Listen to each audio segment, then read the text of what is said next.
गंभीरता से अगर देश नहीं सोचेगा, देश के जो नेता लोग हैं, जो अग्रणीय हैं, उनको इन चीजों को खत्म करने के प्रयास करने पड़ेंगे। सिर्फ कश्मीर के मुद्दे को जिंदा रखना, चाहे वो पाकिस्तान है चाहे वो हम हैं, ये राष्ट्रीय हित में नहीं, नंबर एक बात। नंबर दो बात, ये अंतर्राष्ट्रीय हित में भी नहीं। मैंने तो अभी एक वो पार्लियामेंट्री कॉन्फ्रेंस हुई थी जाट की, हाँ, उसमें मैंने खुल के कहा था, मैंने कहा हमारा जो समाज है उसकी पाकिस्तान की 21-22 करोड़ की आबादी है, उसमें से 4 करोड़ लोग एक हमारे समाज से हैं। मैंने कहा हम यहाँ से वाघा बॉर्डर पे जाएं और उनको भी कहें भाई आप भी आओ, और वहां मिलके ये कहें कि पाकिस्तान का और भारत का जो आपस की ये द्वेष है, एक ऐसी खिंचावट है जिससे कि प्रगति में, विकास में बाधा आती है हर बार, इसको सदा सदा के लिए खत्म कर दें। और उससे मैंने कहा अंतर्राष्ट्रीय स्तर पर भी एक असर पड़ेगा। ये जो यूक्रेन और रूस की जो लड़ाई है, इसके ऊपर भी असर जाएगा कि जब 70-75 साल से लड़ रहे दो जो देश हैं, उनके नागरिकों ने मिलके एक ऐसी बात कही है, तो हमारे को भी सोचना चाहिए, क्योंकि वो भी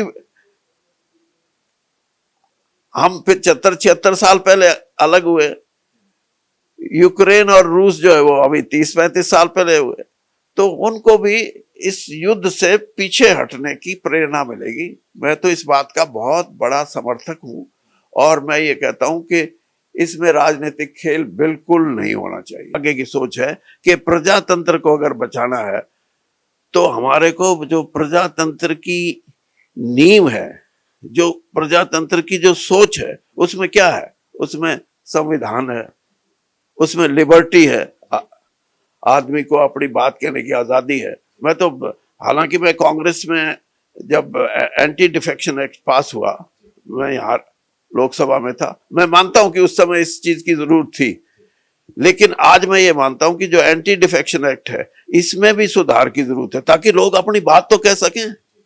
भाई हम किसी पार्टी में हैं, ये ठीक है कि हम उस पार्टी के साथ बंधे हुए, लेकिन हमारी अपनी भी सोच है। हम अपनी सोच की अगर व्याख्या करें, राजनीतिक दल ये कहे कि ये तो अनुशासनहीनता है, मैं इस बात से सहमत नहीं हूं।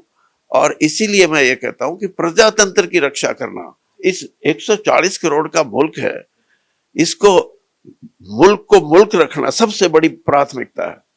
यानी राष्ट्रवाद का मतलब ये नहीं कि सीमाओं की रक्षा, राष्ट्रवाद का मतलब ये है कि जो 140 करोड़ लोग बसते हैं, उनके मन में ये भावना और मजबूत हो।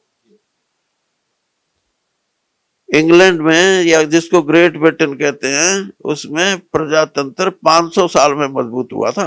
हमें तो अभी 75-76 साल हुए हैं, लेकिन हम जिस तरीके से आगे बढ़े हैं प्रजातंत्र की मजबूती के लिए, इसमें अगर व्यवधान होता है किसी का, कोई ऐसी परिस्थिति आती है, तो बहुत दुर्भाग्यपूर्ण होगा। इसलिए हर भारतवासी को ये सोच बननी चाहिए कि हम छोटी बातों को छोड़ के जहां बड़ी बात आएगी, हम अपने 140 करोड़ लोगों को एक रखने का जो भी प्रयास होगा, चाहे वो सरकार करे, चाहे विपक्ष करे, और चाहे समाज के लोग करें, चाहे धार्मिक संस्थाओं के लोग करें, ये बहुत जरूरी है। मुझे इसी बात का खतरा लगता है कि व्यवस्था को, भारत देश में अगर प्रजातंत्र नहीं रहेगा तो दुनिया को उसका बड़ा भारी नुकसान होगा। हमारा देश की बात नहीं है, तो इसलिए जो भी बात है वो प्रजातांत्रिक व्यवस्था को मजबूत करने के लिए होनी चाहिए।